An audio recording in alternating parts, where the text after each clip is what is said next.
Sanibonani igama umchasiseli isiminye sentombi zasemzingwane exhibeni kwakhokho kumayabo. Namhlanje kucelebratewa iAfrica Day.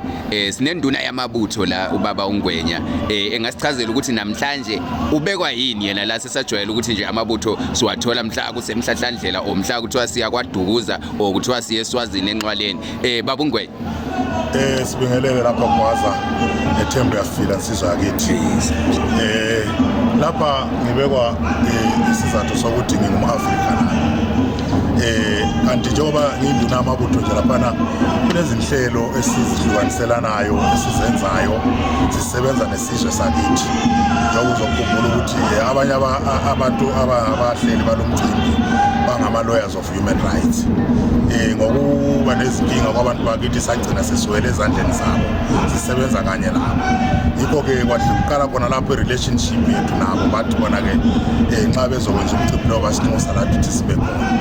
Ingakho namhlanje ngilapha ukuze ngizocelebrate ilanga leAfrika ngenabo.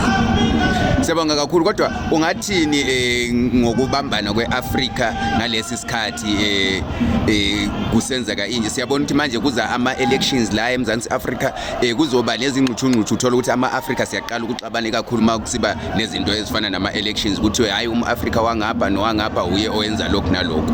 Ngicabanga ukuthi imicimbi efana naye nalo iyo esivula amehlo ukuthi sizibone ukuthi singobani njengoba uzoqaphela ukuthi esikhathini esiningi nxa sibonana singama-Afrika ucabanga ukuthi lo muntu isilwane mhlawumbe esivela kwelinye ilizwe kodwa nxa ungajula kahle kahle ulandele even nomlando uzothola ukuthi singabantu bandawonye. Yikho-ke okwenza ukuthi-ke sikujabulele khona lokhu ngoba nabafowethu laba ababona mhlawumbe sesiyizitha kibo kuye kuhambe kubavula amehlo nxa sikhumbuzana singama-Afrika ukuthi who's Africa ngoba abangama-Afrika. Siyabonga kakhulu baba uNgwenya. Siyabonga kakhulu futhi.